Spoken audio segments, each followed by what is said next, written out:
Now 4:30 on WKYT this morning, Kentucky State Police have made an arrest in connection with a deadly stabbing case in Jackson County. Folks at Rupp Arena got to see a special game of basketball during halftime of UK's game against Tennessee. Now some local firefighters are trying to help one of their own who's battling cancer. And presidential candidates making a final push for vote ahead of the voters going to the polls in South Carolina and Nevada tomorrow.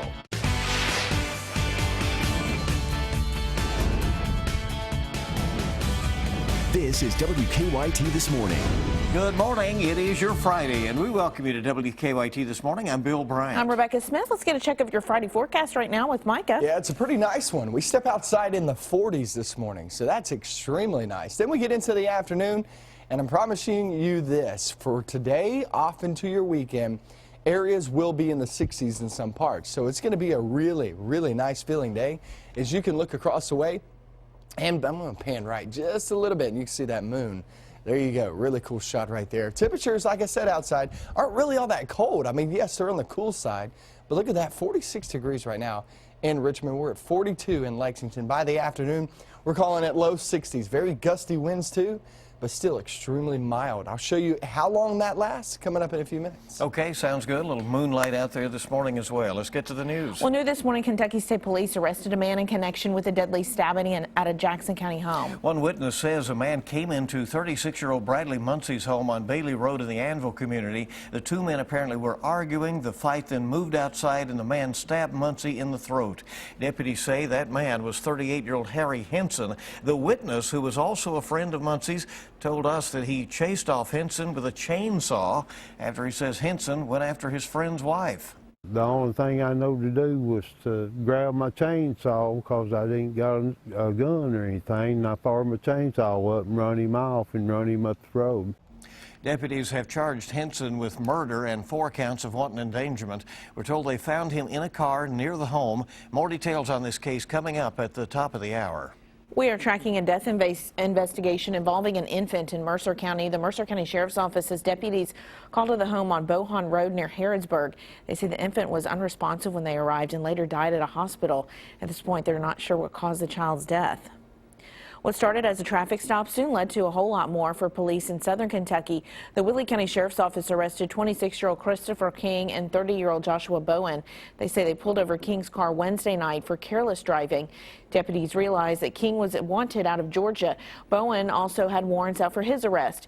Inside the vehicle, they found 5 pounds of marijuana and nearly $7,000 in cash hidden in the car's console. Both men now face multiple drug charges.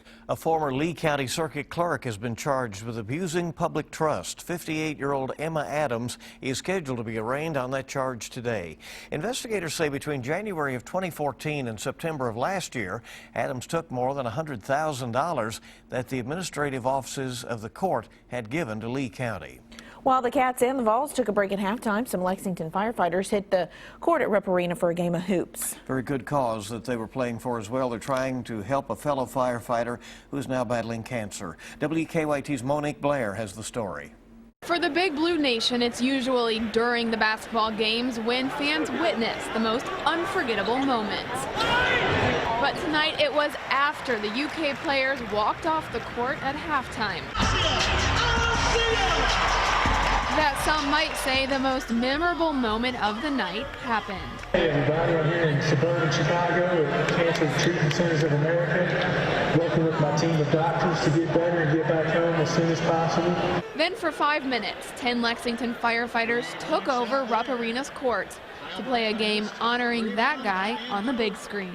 There it is! He's also their fellow firefighter who has dedicated his life to saving the lives of others. That man is Lexington firefighter Matt Logsden.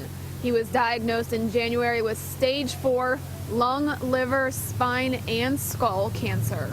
He's a fighter, you know, I've made a few runs with him. I know where his heart is, and I know how he feels about all this support and everything. And he knows that as brothers and sisters, we're here for him. And here on the board, the basketball, Joe Manning. The fire department teamed up with UK Athletics, hoping that this big stage would bring awareness to the fight Logsden faces ahead. And Matt's a big UK fan supporting. He wouldn't have wanted us to do it any other way. So who won this exhibition game? Well, as you can see by the jerseys each firefighter wore made by Nike, they were all playing for the same team, Team Logsden. This is beyond basketball and athletics. This is for life. Aiden, Patrick, and Maggie, Mommy, Daddy miss you, and we will see you soon. In Lexington, Monique Blair, WKYT. And a GoFundMe page for Matt Logsden has raised more than $30,000 in 2 weeks. We have a link to that page on our website, WKYT.com. By the way, Kentucky winning that game last night. Yes, this was the first home game since the UK boogeyman, Daryl Moscow, fell with that girl. It's not funny, but it's, you know, he has an interesting dance style while dancing in the stairway in Rupp Arena. Thankfully, they were not injured, but the fall grabbed national attention. UK Athletics then told fans not to dance in the stairways anymore, but they could still dance in their seats. Moscow was at the game and danced at his seat when Money Money was played. Fans gave him a big applause. All right, had a good time. By the way, it was 80, Kentucky 80, Tennessee 70 in the final game last night. More on that later on. A Nicholsville woman has been charged after animal control workers say they found 2 starving dogs at her home. One dog was treated at a vet's office and is now at an animal shelter, but animal control is not sure if the other dog will ever recover enough to be put up for adoption. This dog had to be literally carried to the truck. When we set him in there, we tried to stand him up, but he immediately fell forward and collapsed. The dog's owner, Vicki Madden, has been charged with second-degree animal cruelty. She told us off camera that she tried her best to feed the dogs, but didn't know how to find help for them.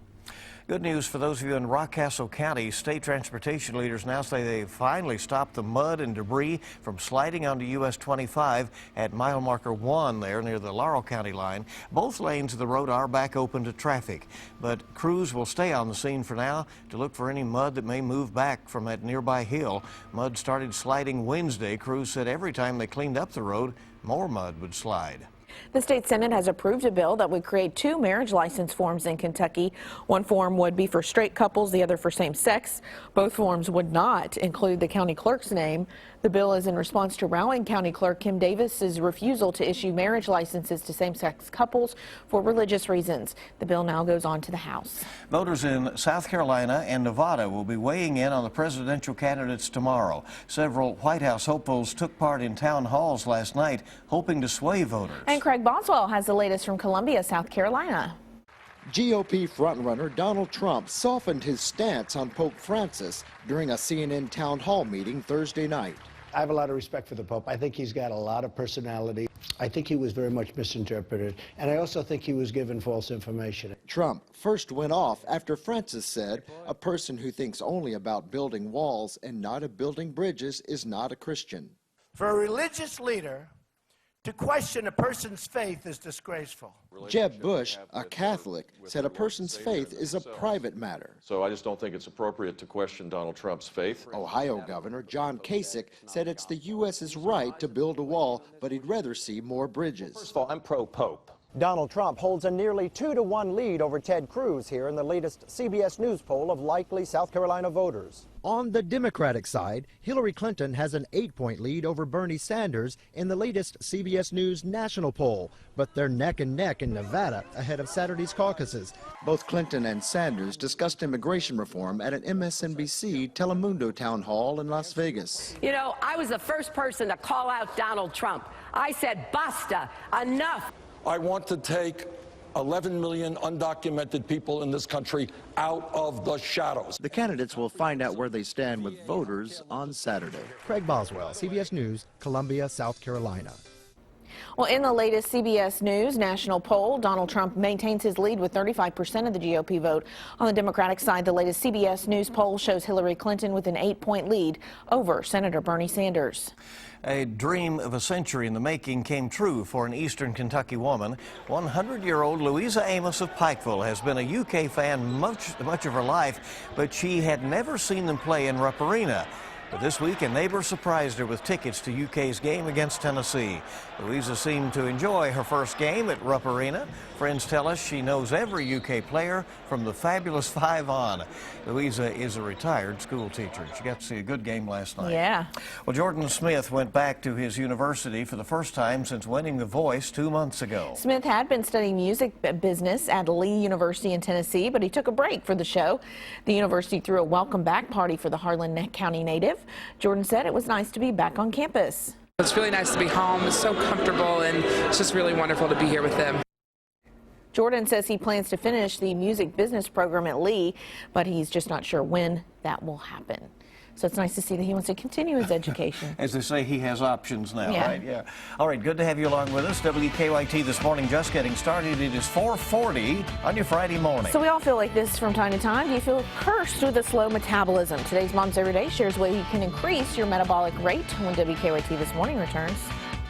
We have the 40s outside this morning. Once we hit the afternoon, you will really love this forecast and your weekend forecast. I'll have all that coming up next.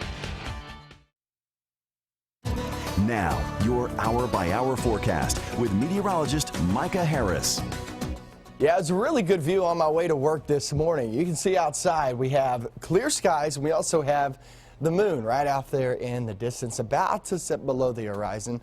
It's a really neat looking shot there. And look, we're going to be seeing the rest of the morning, no fog issues, beautiful conditions. I mean, we're in the 40s this morning. We're 45 degrees right now in Richmond, 40s elsewhere. But look down toward Monticello and Wayne County. You go over toward Clinton County, Adair County, Taylor, Greene, Metcalf, Russell, those areas around 50 degrees this morning. It is extremely nice outside. Now, I almost didn't even turn on my heater, but it's still on the cool side, so you might have to do that. But watch this as we get into the afternoon. Look at these wind gusts. This is not your wind speed sustain. These are gusts coming on in here. And you're talking about 40s, 30s. I mean, we'll be anywhere from 30 to 40 miles per hour. Some gusts could get a little bit higher than that, but for the most part, gusts anywhere from 30 to 40, and we have a wind advisory in effect all day long. That goes from 7 a.m. all the way through the morning hours, too, and that's what we're looking at. I mean, very gusty winds. It will feel fantastic. You'll love it by the afternoon. Afternoon, actually seeing our temperatures rise very rapidly, and we'll go from the 30s, we'll finish upper 30s, lower 40s, to the 60s later on this afternoon, and maybe even getting as high as 64, 65 degrees in some zones down toward the south. We stay dry all day long, and that takes you through tomorrow morning, starting off tomorrow morning in the 40s and 50s. Weekend planner, let's go over it. We get in toward Saturday, even milder. I mean, we're talking about 63 degrees on Saturday, and all day looks good. We'll have a mixture of sun and clouds, so we are just fine. Then we hit Sunday, and there you go. Drop the temperatures back down to the 50s, which isn't bad. We'll take that. That's only due to the rain. It's not cold air moving on in, so only due to the rain. Looks pretty good there on Sunday. Here's your 7-day forecast and what you can expect. 62 degrees today, still staying in the 60s there on Saturday, and then Sunday, you're holding on to the 50s with those showers moving on in. And once those showers start, we'll start to see those temperatures drop just a little bit, but they're not heavy showers, no thunderstorms expected. So all in all, it's just one of those lazy Sundays. Then we head off towards your work week, Tuesday and Wednesday. Still all eyes on that as the system kind of slides toward us and maybe gives us another shot at some heavy rain or some heavy snow. It's one or the other. So we're going to be watching that going into Tuesday and Wednesday of next week. Very mild forecast the next few days. Very mild. Oh, looks good. All right, we'll enjoy that and then prepare for the other. That's right. Thank you. 4:46 right now. Eating whatever you want doesn't necessarily come without some consequences. Doesn't always work out. We have a look at some facts about metabolism in today's Mom's Everyday Minute. Are you the type of person who can eat anything and never gain a pound? Or does one small indulgence show up on the scale? Metabolism is the process by which our bodies convert what we eat into the energy we need to function. The Academy of Nutrition and Dietetics is laying out some truths on metabolism. First, you can change your metabolism. While genetics play a huge factor, you can boost your metabolism by increasing lean muscle mass. This becomes more significant as we age and our muscle mass decreases, leading to a slower metabolic rate. Second, there is no magic food that will speed up metabolism for the long run. Instead, focus on a nutrient-dense diet and portion control. And third, it doesn't matter what time you eat. It matters what you eat. And finally, low-calorie diets and skipping meals will not jumpstart weight loss. Eating too few calories can trick your body into thinking it's in starvation mode, therefore slowing your metabolism down. For more ways to make mom's life easier, visit momseveryday.com. For these tips and more, go to WKYT.com, click on Moms Every Day. And we're coming up on 4:48 here on your Friday morning. Hey, it's great to have you with us. The weekend is just around the corner now. More news on the way. We'll get an update from Washington on the likelihood of a new Supreme Court justice being successfully nominated to the bench. And what's next for all the cases that the late Justice Antonin Scalia heard. That's ahead on WKYT this morning. Welcome back to WKYT this morning on your Friday. It has been a shocking week on Capitol Hill, really, but the interesting part is that members of Congress were not even there. Our Washington Bureau correspondent Alex Miller joins us live this morning to talk about the death of Supreme Court Justice Antonin Scalia and the possible shakeup of all three branches of government. Alex, good morning. Good to see you. Senate Republicans want to wait to nominate a new justice. They're hoping their party will take the presidency in the fall. Democrats want to put someone up now. The president says that he will make a nomination, as the Constitution allows him to do. How likely is it that that will get through? So it's unlikely that we're going to get anyone through, but you'll be able to tell how serious the president thinks the Senate will take this nominee by who he nominates. Now, what I mean by that is if you see him throw up Attorney General Loretta Lynch as the nominee, you can pretty much chalk that up to being a political stunt. But if you see him nominate a more moderate judge, perhaps someone from an appeals court that he had already nominated and had already made it through these Senate confirmation hearings, maybe that means that he's hoping Republicans are going to have a change of heart. Well, Justice Scalia has now been brought back to D.C. from El Paso, where he was found just about a week ago. How's he being honored?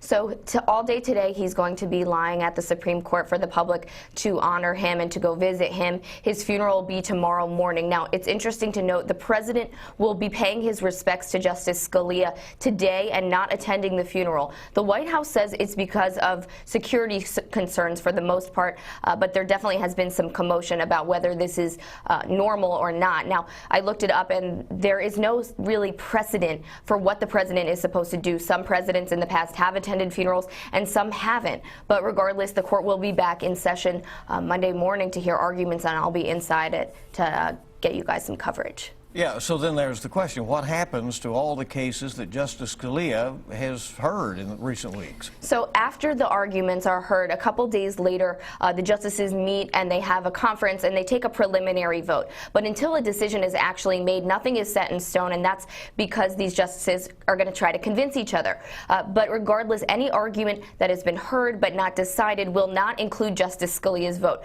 So for arguments that are a 6-3 vote or a unanimous vote, this is not a big deal. But for those arguments that were a 5-4 vote and now will become a 4-4 split, that's where we have that problem. So what will happen is either the cases will need to be re-argued, or the court will take the lower court's ruling, but it won't become Supreme Court precedent. It will only become the ruling for that particular case.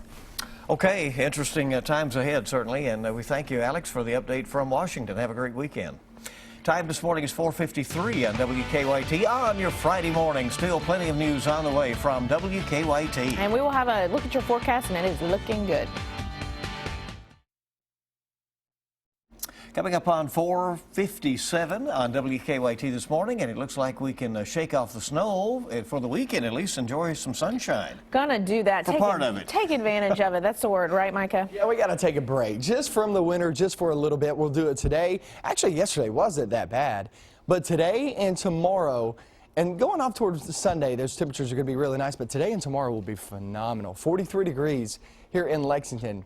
To put that in perspective, we actually finished off there in the 40s yesterday, right around that. So already this morning, we're at the high from yesterday. Not bad. We get in towards the afternoon, we're talking extremely nice conditions. Here's the deal today. The way we get those temperatures like that, are these gusty winds funneling on in here. They'll be anywhere from 30 to 40 mile per hour gusts. And that's why we have that wind advisory in effect all day long. That'll take you off into the evening hours. We're going to go over that. I'm going to talk more on that and give you more details. But I also talk about your weekend forecast coming up. Another hour of WKYT News.